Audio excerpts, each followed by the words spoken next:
Welcome to the Theatre of Dreams. Today we pick apart Manchester United's 3-1 defeat to Brentford at the G-Tech Community Stadium.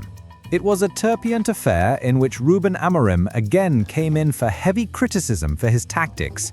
The defense repeatedly gifted chances and gilt-edged opportunities were squandered. Crucially, we'll analyze every player's performance, who impressed, who disappointed, and the key issues that cost the Red Devils their third Premier League defeat of the season. Right within the first 20 minutes, United were given a cold shower.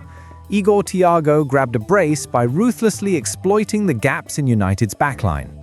Benjamin Sesko pulled one back to give a glimmer of hope, but the match turned in the second half. Bruno Fernandes had the chance to make it 2-2 from the spot, but he was denied by Kevin Kelleher. From then on, United's heads went down, and Matthias Jensen wrapped up the game with a stoppage time third. Player-by-player verdicts. Altay Bayindir, 6 out of 10. Not at fault for the opening goal and produced two excellent saves that kept United in the contest. But the helplessness over the third goal underlines the point that a good keeper alone can't paper over the constant defensive gaps. Matthijs de Ligt, 5 out of 10. A forgettable outing. A botched header almost gifted Brentford a gilt-edged chance at the start of the second half. He made one important block, but overall failed to show the solidity expected of him. Harry Maguire, 5 out of 10. Directly culpable for the opening goal after allowing Igor Thiago an easy run-in behind. He was steadier in aerial duels afterwards, but a lapse in concentration at a key moment cost his side dearly.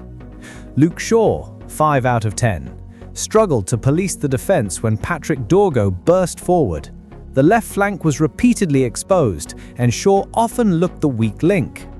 Diogo Dalot, 5 out of 10. Back from injury but lacking rhythm and sharpness. The second goal stemmed from his flank. Manuel Ugarte, 6 out of 10. Resting Casemiro through suspension, Ugarte worked hard and covered a lot of ground. However, against Brentford's dominance, he was only ever plugging holes rather than controlling the midfield. Bruno Fernandes, 5 out of 10. The captain rallied his team vocally, but efficiency was missing. The missed penalty was the glaring moment that summed up a disappointing display. Patrick Dorgo, 6 out of 10. Busy and involved in a number of attacking moves, but his final balls often lacked the quality to trouble the goalkeeper. Bryan Mbeumo, 6 out of 10. Taunted by Brentford fans on his return to the old ground and largely anonymous for long spells. His one bright spot was winning the penalty that Bruno ultimately missed. Benjamin Sesko, 7 out of 10. A rare bright spark. His first goal for United gave hope and showed hunger and a sharp finish. If given more chances, Sesko could prove a valuable piece this season. Matheus Cunha, 6 out of 10. Produced a couple of adventurous dribbles, notably a solo run just before half-time. At times, his reluctance to square to Bruno cost a clear opening.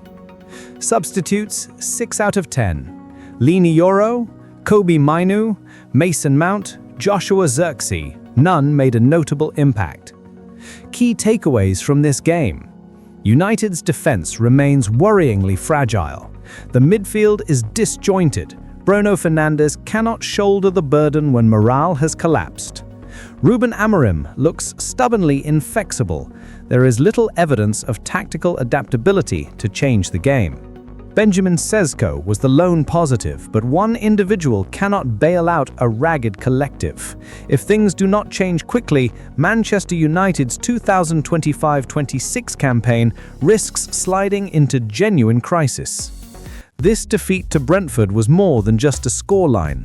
It exposed the club's flaws, stale tactics, fragile mentality, and fading stars. Amorim insists he is not concerned about his job, but the fact remains, unless he makes changes, he risks becoming the next casualty of the hot seat at Old Trafford. What do you think? Should Amorim abandon his 3-4-3 philosophy, or is it time United seek a new manager? Leave your thoughts in the comments below, and don't forget to like, share, and subscribe for more analysis. Thanks for listening, and see you next time.